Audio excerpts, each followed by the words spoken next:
Good morning, students. Welcome to Chemistry online classes.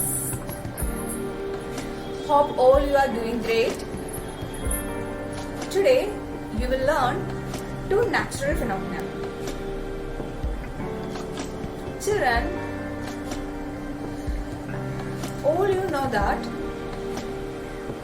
after washing the clothes, we are putting these clothes into sunlight. After some time, these clothes will drain and dry. Do you know what's the reason behind it? Just think. And next I will give you another situation. I'm sure all you are observed during rainy season paddles around us. When the sunlight came, these paddles will disappear. Do you know what's the reason?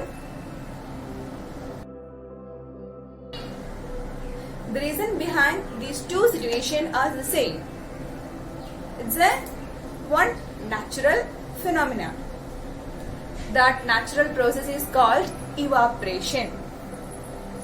Evaporation.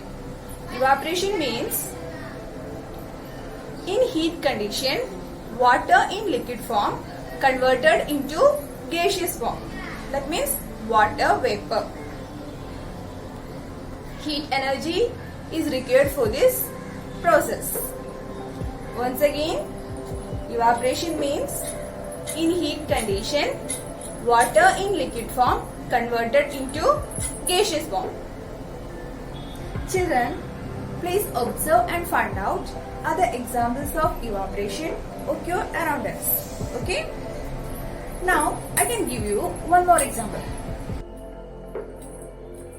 Take some water in any pot and place on the stove, then heating. While heating the water, once the water gets the boiling point, it starts to evaporate. That means at that moment, evaporation started. You can see the fumes. Fumes means water vapor coming out.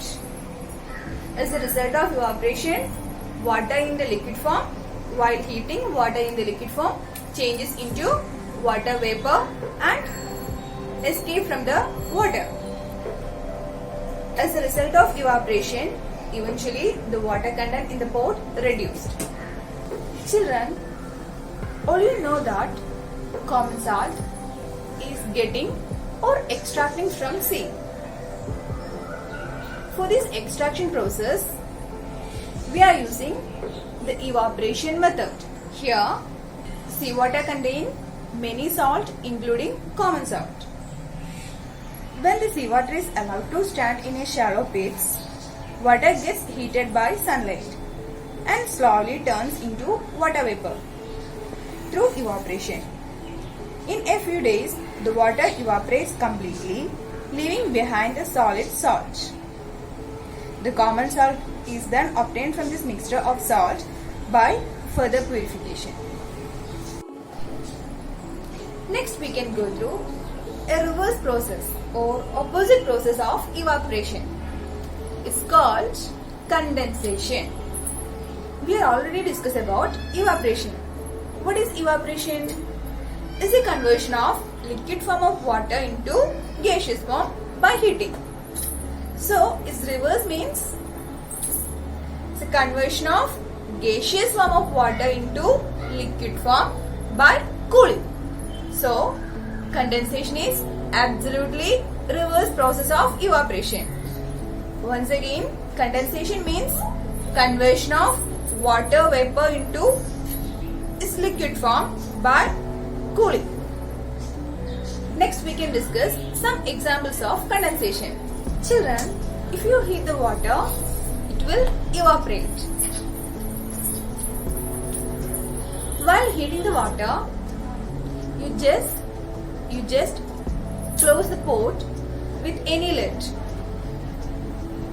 After few minutes, when you open the lid, then you can observe that water drop on the lid. Children, do you know what's the reason for the formation of water drop? reason is condensation. While heating, the water gets evaporate. This water vapor hit the lid. Once it's touched or hit the lid, it gets cool and back into liquid.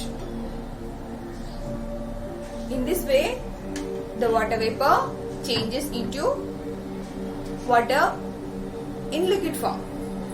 Did you ever notice there are some dewdrops on leaves in winter season?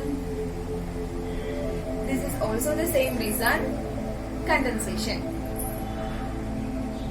Hope all you have understood about the process, evaporation and condensation and the examples.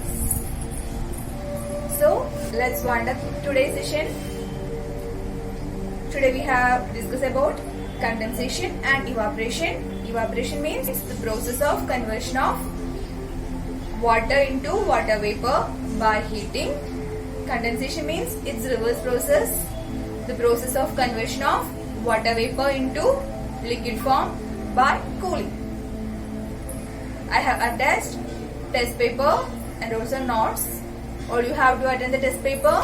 I have provided URL. Please watch it. So we will meet in the next class. Till then, bye bye.